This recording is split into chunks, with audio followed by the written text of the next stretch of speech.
comment se protéger contre les attaques des ordinateurs quantiques du futur. Il y a d'autres aussi constructeurs qui ont commencé à œuvrer. Google le fait, Apple le fait, Cloudflare le fait. Bon, il y a le GitHub et on peut commencer à jouer avec.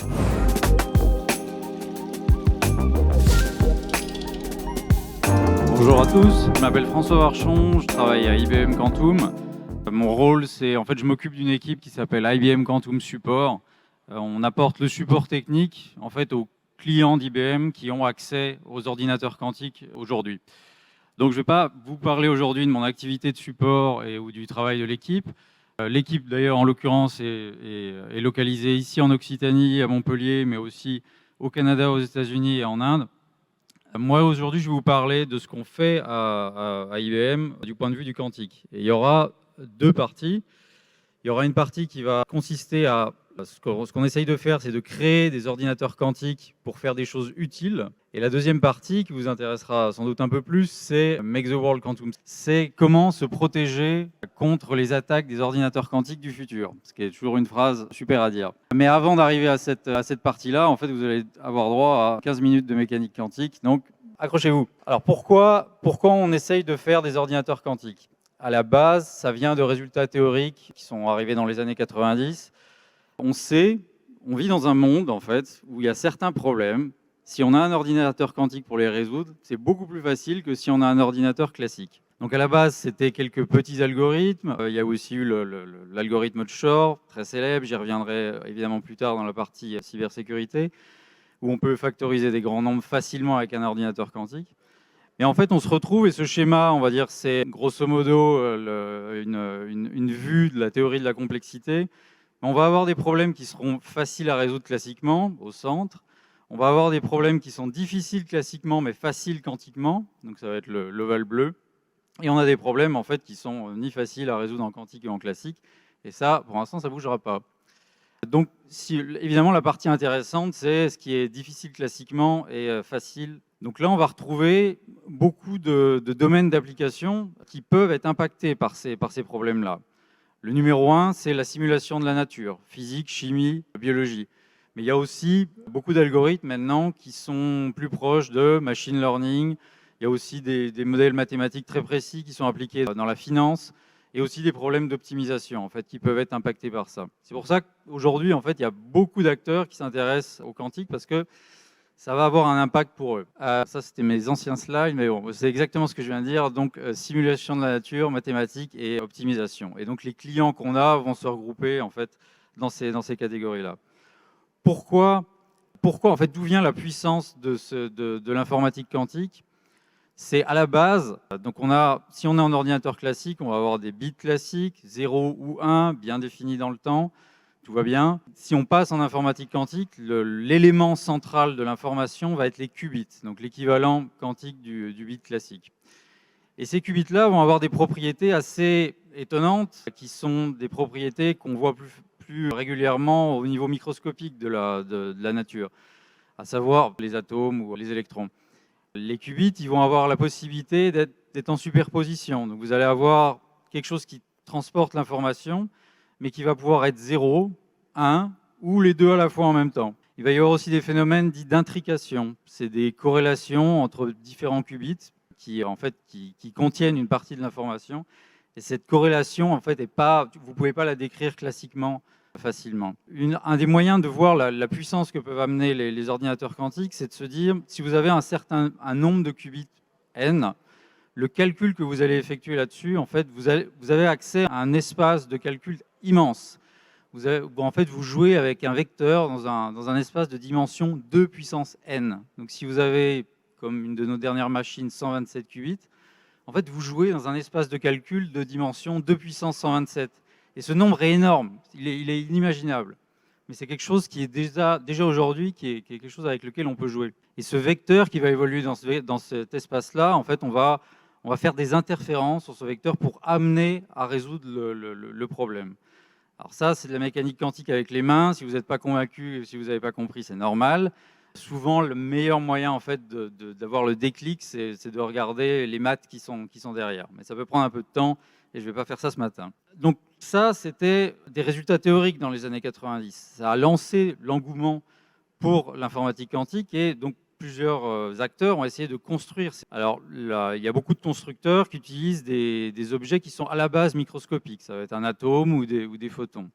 Nous, à IBM, on a choisi ce qu'on appelle les qubits supraconducteurs. Donc, c'est des objets qui sont assez gros par rapport à des atomes. En fait, on peut les voir sur cette photo. C'est une photo d'un microscope électronique de notre puce avec les qubits. Et ce que vous voyez, là, les carrés en haut, c'est vraiment là où sont placés les qubits. Et les liens entre les carrés vont être les liens qui vont permettre de faire l'intrication ou différentes opérations. Une chose intéressante, donc ces circuits sont faits avec des supraconducteurs. Donc c'est des matériaux qui, si vous les descendez très bas en température, vont avoir des propriétés particulières. Les supraconducteurs, une des propriétés les plus connues, c'est que si vous avez un câble supraconducteur, vous pouvez faire passer une intensité énorme de courant. Il n'y aura pas de résistance électrique. Mais il y a d'autres propriétés associées à ces supraconducteurs. Et si vous designez comme ça des circuits de cette façon-là, vous allez créer un qubit, donc quelque chose qui va avoir les propriétés attendues. Donc en fait, ces objets, on peut les lithographier facilement. Et si on dézoome un peu, là on commence à voir la puce, on continue à voir les carrés. Et on se rend compte que cette puce, elle n'est pas si petite que ça. En fait, c'est quelque chose qui tient dans la main. Donc les qubits, on arrive à les lithographier. C'est des objets quand même assez gros. Si on dézoome encore un peu, une fois qu'on aura cette puce avec des qubits dessus, on va devoir la mettre dans cet objet-là. Donc les qubits vont être situés tout en bas de cet objet qu'on appelle un chandelier. Et ce chandelier, il va servir à plusieurs choses. En particulier, il va servir à faire le froid. Comme je vous ai dit, c'est des matériaux supraconducteurs. Donc il faut descendre très très bas en température. On est à quelques millikelvins au-dessus du zéro absolu. C'est pour ça que souvent on dit que les qubits sont même plus froids que l'espace. Ces qubits-là, donc ils vont être dans cette structure-là. Les différents paliers métalliques que vous voyez, ça va vraiment être des paliers de température. Plus vous descendez, plus ça va être froid. Et il va y avoir toute une connectique aussi pour parler, en fait, pour communiquer avec ces qubits, pour envoyer des informations et pour faire des mesures. Évidemment aussi, il y a toute une notion de blindage ou de protection des qubits de l'extérieur, parce que les états quantiques sont quelque chose de très fragile. Dès qu'il y a la moindre perturbation, que ce soit la vibration, la température, ça peut être aussi des rayonnements cosmiques, ça peut affecter en fait l'état des qubits. Donc je dézoome encore un peu. Ce chandelier, en fait, il va être placé sur un support. Là aussi, ça va être un support en hauteur pour aussi éviter les vibrations. Il y a toute une électronique de contrôle qu'on voit un peu sur la gauche de l'image, donc la rack en noir, qui est très importante. Ça va être de l'électronique micro-ondes avec lesquelles on va pouvoir communiquer avec les qubits et faire les mesures. Et une fois que tout ça c'est prêt, vous refermez le cryostat et vous voyez qu'il y a d'autres cryostats à droite. Ça ressemble à des ballons d'eau chaude. Mais donc il y a 3 autres machines derrière. Et une fois que vous avez tout en place, vous mettez tout ça dans une boîte, vous rajoutez du design et vous avez ça. Vous avez cet objet qui s'appelle IBM Quantum System One, qui est une vraie machine. La plupart de ces machines sont déployées dans des data centers IBM aujourd'hui, mais on a quelques clients qui ont aussi ces machines-là déployées chez eux, dans leurs locaux. C'est managé par nous, mais ces machines-là sont déployées. Celle-là, en l'occurrence, elle est dans la cafétéria du centre de recherche Cleveland Clinic aux États-Unis. Donc ça, c'était la première version de nos machines. La deuxième, c'est IBM Quantum System 2, qui est un peu plus grosse. Il y aura plus de qubits, une électronique de contrôle plus avancée. Et surtout, ça va ouvrir la porte à plus de modularité. On va pouvoir coller plusieurs machines les unes à côté des autres et augmenter en fait la puissance de nos machines. Donc c'est un challenge technique énorme, et ce qui est plus fou, c'est que depuis 2016 qu'on a commencé à faire ça, on a réussi en fait à produire un peu plus de 70 ordinateurs quantiques qui ont été accessibles dans le cloud tous à un moment donné. Et à l'heure actuelle, on en a 8 machines disponibles pour nos clients dans les data centers. Il y en a 3 qui sont gratuites, donc tout le monde peut y accéder. Et on en a 5 aussi, en plus de ça, qui sont déployés chez nos clients. Donc la dernière génération qu'on a, c'est cette puce-là. Donc c'est 133 ou 156.8. Il y a eu beaucoup de générations avant. Toutes les générations de processeurs quantiques ont un nom d'oiseau. Donc là, on est à Héron. Et donc, qu'est-ce qu'on peut faire avec ces qubits? En fait, donc, entre 2016 et 2023, donc, il y a eu énormément de recherche et développement. Mais l'an dernier, en fait, on pense qu'on a touché vraiment un point d'inflexion. On dit aujourd'hui qu'il est possible d'utiliser les ordinateurs quantiques pour faire des choses utiles. Alors, il y a une définition du mot utile, mais on va dire la grosse déclaration d'IBM, c'est qu'il est possible d'utiliser ces machines même avant d'atteindre ce qu'on appelle la correction d'erreur. Je vous ai dit tout à l'heure, les ordinateurs quantiques, les qubits sont très fragiles. On a une solution pour ça qui sont les codes de correction d'erreur. Pour l'instant, il est très difficile de faire ces codes de correction d'erreur parce que ça implique beaucoup plus de qubits, des machines avec des taux d'erreur beaucoup plus faibles. On n'y est pas encore, mais c'est l'objectif de tous les constructeurs d'atteindre les codes de correction d'erreur. Nous, ce qu'on dit, c'est que même avant ça, on peut quand même faire des choses avec qui sont utiles. Je vais passer sur celle-là, je vais aller directement là. Nous, donc le papier qu'on avait fait, c'était sur un sur un calcul de chimie qui a pas d'intérêt, mais il était possible en fait avec des ordinateurs quantiques de calculer une grandeur physique de ce problème-là. Et la taille du modèle qu'on utilisait en fait était au-delà de ce qui est possible de faire classiquement avec des méthodes exactes. Vu qu'on utilisait, on va dire un modèle de chimie qu'on pouvait décrire avec 127 qubits. Et ça, classiquement, vous ne pouvez pas le faire. Il n'y a pas assez de mémoire dans le monde pour décrire ce système-là. Ça ne veut pas dire qu'il n'y a pas des techniques classiques approchées qui peuvent avoir des résultats similaires. C'est pour ça que, en fait, aujourd'hui, on est dans un état un peu intermédiaire où les méthodes quantiques, pour certains problèmes, font partie, c'est une des solutions possibles pour calculer ça. Donc elles sont utiles. Évidemment, le but, c'est d'arriver à l'étape d'après. C'est le quantum advantage, où là, vous avez un problème et la seule méthode, ou la meilleure méthode, c'est la méthode quantique. Même les méthodes approximées classiques ne peuvent plus faire quoi que ce soit. Une manière, en fait, de voir les progrès aussi effectués, c'est de regarder ce que nous, on publie. Ça, c'est un circuit quantique. C'est des choses qu'on exécute sur nos ordinateurs quantiques. Ça se lit comme une partition de musique. Chaque ligne horizontale, c'est un qubit. De gauche à droite, le temps, c'est le temps qui passe. En 2017, en haut à droite de l'image, on avait fait aussi une publication, c'était sur un problème de chimie, et on utilisait juste un circuit comme ça, donc 4 qubits, quelques petites opérations. Les carrés et les rectangles, c'est vraiment des opérations que vous faites sur les qubits.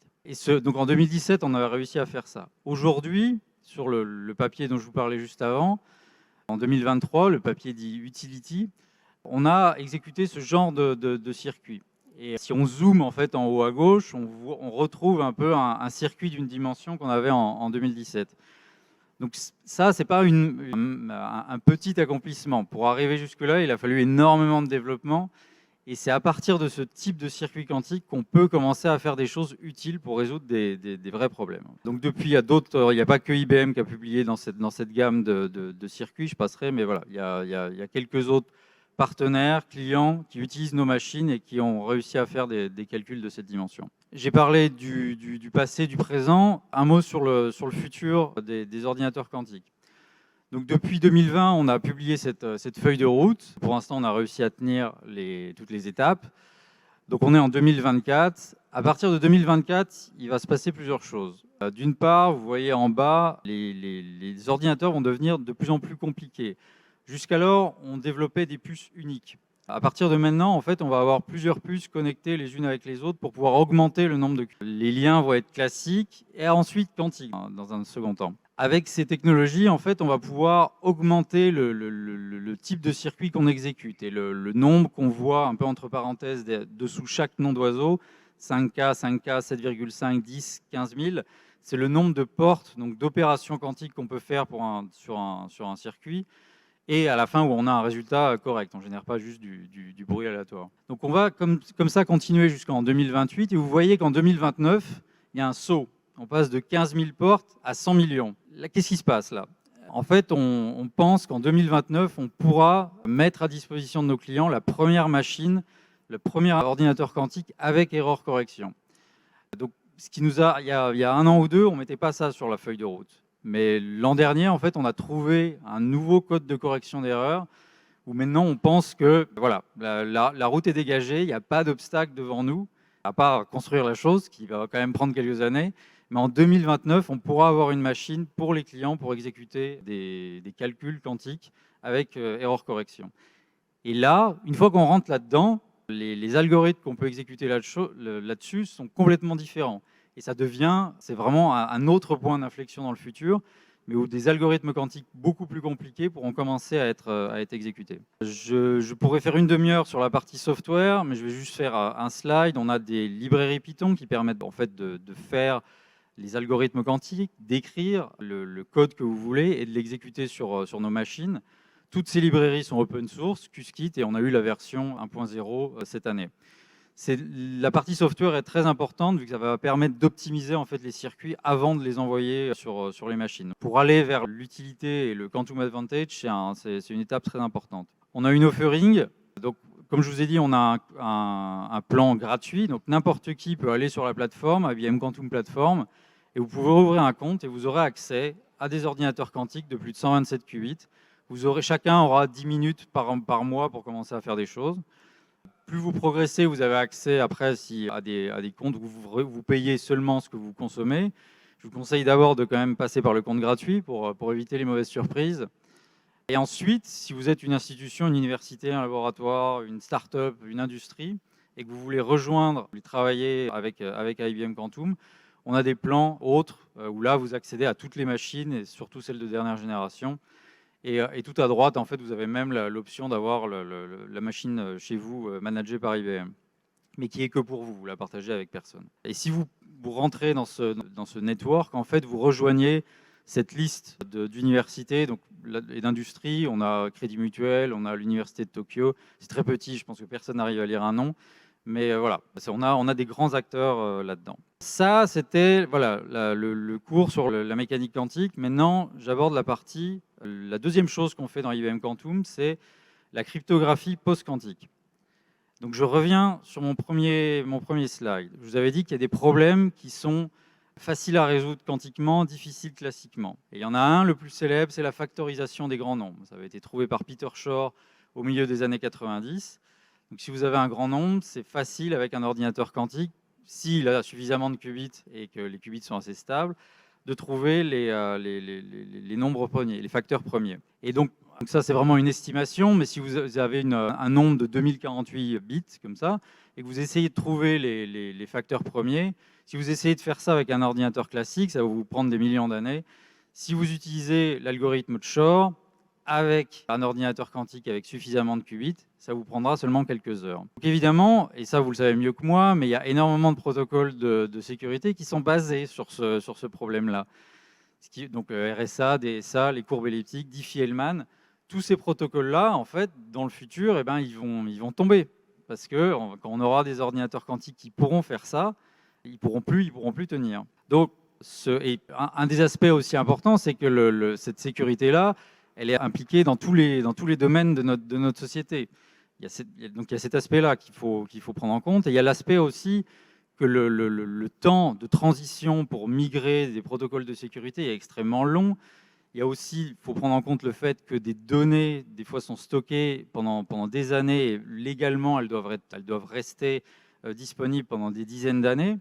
Et donc, on va dire, les données qui sont aujourd'hui cryptées avec les protocoles d'aujourd'hui sont susceptibles d'être attaquées dans le futur. Donc, une des attaques possibles, ce qu'on appelle Harvest Now, Decrypt Later, c'est vous volez des données aujourd'hui, vous n'en faites rien parce que vous ne pouvez rien faire avec, vous les gardez au frais, et dans le futur, quand il y aura des ordinateurs quantiques qui seront suffisamment disponibles, eh bien, vous pourrez décrypter et faire des mauvaises choses avec. Donc, heureusement, ce problème-là a été anticipé. NIST, donc le standard américain des standards et technologies, a fait un appel à candidature pour trouver des algorithmes de cryptographie post-quantique, c'est-à-dire des algorithmes qu'on va faire tourner sur des machines classiques, mais qui vont résister aux attaques quantiques. Cet appel a été fait en 2016, il y a eu plusieurs rounds. Et donc, ces dernières années, on était arrivé, il y avait les 4 finalistes qui s'appelaient Crystal, Kyber, Dilithium, Falcon et Sphinx. Il y a une référence à Star Wars et Star Trek, si vous arrivez à la trouver. Et on était assez contents à IBM parce que les 4 algorithmes qui étaient là, il y en a 3 qui ont été co-développés par nous. Et le 4e, la personne qui l'a développé a été embauchée par IBM. Donc ces 4 algorithmes étaient, on va dire, finalistes. Et en août 2024, donc il y a un mois, NIST a révélé donc la liste des standards pour implémenter la cryptographie. Et donc, c'est ces 4-là. Donc maintenant, leur nom a changé, mais donc les standards et les premiers choix pour NIST, c'est MLChem, donc pour l'encapsulation de clés, MLDSA pour la signature digitale. CLH-DSA, c'est aussi la signature, mais c'est un algorithme qui est un peu plus léger, donc c'est surtout pour des systèmes où il y a moins de CPU. Et donc il y a un quatrième dont il est encore au niveau draft, mais on estime qu'il devrait être mis comme standard par NIST au cours de l'année prochaine. NIST a aussi ouvert la porte à de nouveaux algorithmes, donc il y a un round 4 à l'heure actuelle, et il est basé sur en fait, ils veulent d'autres méthodes mathématiques que celles qui sont utilisées dans ceux-là. Les deux à gauche sont basés sur ce qu'on appelle les modules lattice. Et donc, ce qu'ils veulent, c'est avoir une plus grande diversité aussi d'algorithmes quantiques. Donc, nous, en fait, on avait anticipé aussi on va dire ce besoin de cryptographie post-quantique. Donc, on l'a déjà implémenté dans pas mal de nos produits, les mainframes, une partie d'IBM Cloud.